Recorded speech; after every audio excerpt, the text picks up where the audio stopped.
रुकिए, I did not stop. No. I'll tell you one thing. I want to support Iran. Okay, you support. It is morally right. अरे भैया एक तो जाइए ना। अकेला वोट लड़ रहा है। जाइए। अकेला वोट लड़ रहा है वो। रुकिए। भारत को उसके साथ खड़ा होना चाहिए, क्योंकि हमने हमेशा वो किया जो सही था। अगर राम का देश है, बुद्ध का देश है, गुरु गोविंद सिंह का देश है, राणा प्रताप का देश है, ये सब कूटनीति नहीं की इन्होंने। ये लड़े, संघर्ष किया, इन्हें पता था हम हारेंगे मरेंगे, फिर भी लड़े। ये है इस देश का रोल मॉडल। नरेंद्र मोदी वहां पे सरेंडर करके फिर से आए, उनको पता था ये होने जा रहा है। विवेक, मैं लेफ्ट का लीडर नहीं, आपको ईरान का मुफ्ती बता दूं? आप मुझे ईरान का मुफ्ती बता देती हूँ। नहीं सपोर्टर आप मुफ्ती विवेक श्रीवास्तव, हाँ ईरान के। अब आप मुझे जो है आइंदा से एक तो ऐसे आप चोला बदलते हैं ना, ऐसे चोला बदलते हैं, except Srivastava you are everything. That is what you want to do. What is Srivastava and non-Srivastava? नहीं, क्योंकि जैसे ही country which is fighting for its survival against the injustice of America. मैं atheist हूँ, फौरन ये कह देते हैं। Of course, yes.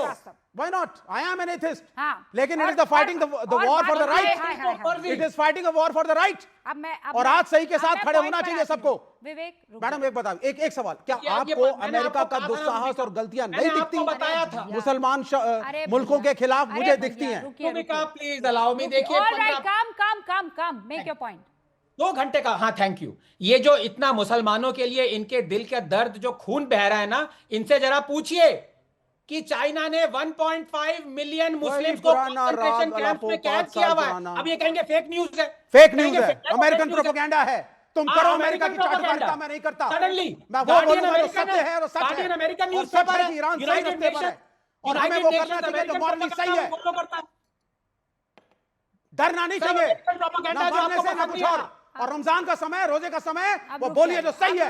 रुक जाइए। ये जो सनी देओल बन के आप हैंडपंप उखाड़ने की कोशिश नहीं, it is a question of ethics. You tell me if America is right or wrong. चीखिए मत, फैक्ट्स की जब बात होती है किसी को चीखने की, मैं नहीं चीखूंगी, मेरे पास एनर्जी की वैसे ही बहुत कमी है, मैं नहीं चीखने वाली हूँ। Now listen to me, please bring Vivek Srivastava on screen and I want to tell people, I really want to tell, ये जो आज चीख रहे हैं, ये पानी पी पी कर कोस रहे हैं, 2005 में लेफ्ट ने किसका समर्थन दिया हुआ था? यूपीए का समर्थन था कि नहीं? ये तब ईरान के साथ हूं मैं ईरान के साथ खड़ा रहना चाहता हूं। ये यूपीए के टाइम पर क्यों नहीं किया, जब यूपीए अगेंस्ट खड़ा हो रहा था? ईरान को ना अमेरिका मार रहा था तब, हाँ? आज मार रहा है, खत्म कर रहा है। उसके नेता को मारा गया है, वेनेजुएला के प्रेसिडेंट को उसके बेडरूम से किडनैप किया गया है। Come on, what are we talking? Again, I'm saying, do not. No, I'm not shouting, but I'm saying, is America a terror state or not? You justify Venezuela? No, I'm stating facts. Okay, I'm stating facts. Wait, now do you justify Venezuela? One. You justify Venezuela? Listen, I do not. I Good. do not. I do not. You justify Iraq and the killing of Saddam Hussein? I do not. Listen you justify the destruction of Afghanistan? सुनिए, मुझसे सवाल मत पूछिए, क्योंकि मेरा तो clear है मामला। क्लियर है तो बोलिए, ईरान सही कर रहा है। आपके जैसे नहीं हूं मैं, आप दोहरी राजनीति, मैं दोहरी राजनीति नहीं करता। मेरा प्राइम मिनिस्टर, उसको ईरान के साथ खड़ा होना था आज। ने खिलाफत की इज्जत, मुखालफत की थी ईरान की, तब आप एकदम टेप चिपका कर बैठे हुए थे।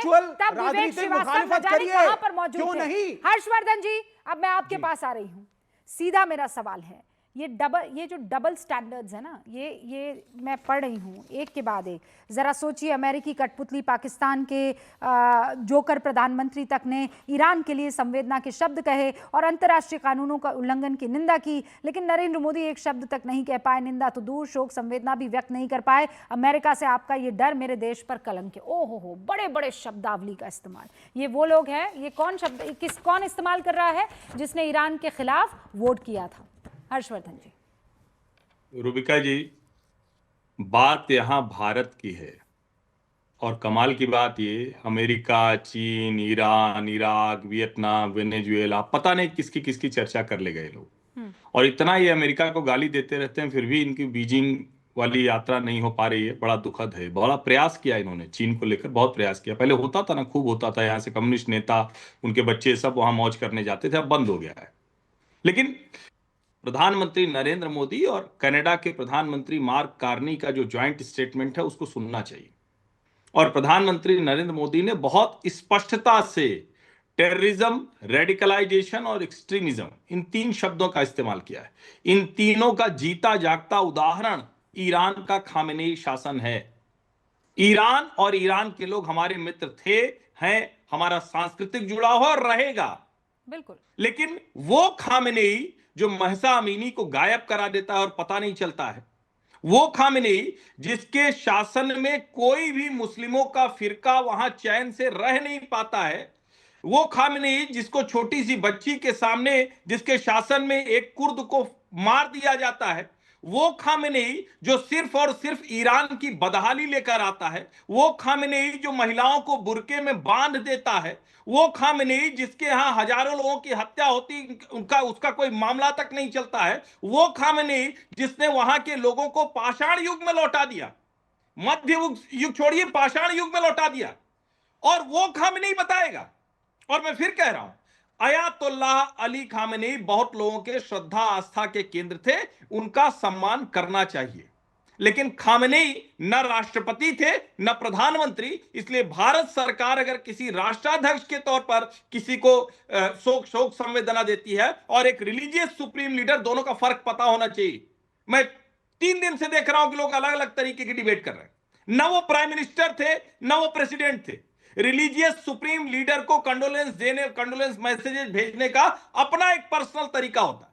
भारत के हित इजराइल से जुड़े हुए हैं। कमाल की बात तो यह है कि कांग्रेस अगर इन लोगों को सुने तो इतने ताकतवर नरेंद्र मोदी है कि इजराइल जाते हैं, नेतन्याहू के साथ बैठकर एक प्लान बनाते हैं और कहते हैं कि मैं जब चलूंगा तब तुम ईरान पर मार देना। हाँ। इतना ताकतवर प्रधानमंत्री, और उसी प्रधानमंत्री को कहते हैं कि ये कायर है। ओके, आनंद, इसीलिए पहले 3 और लोग, फिर मैं आती हूं हर्षवर्धन। एक लाइन बस। हाँ। एक लाइन और। हाँ। एक लाइन।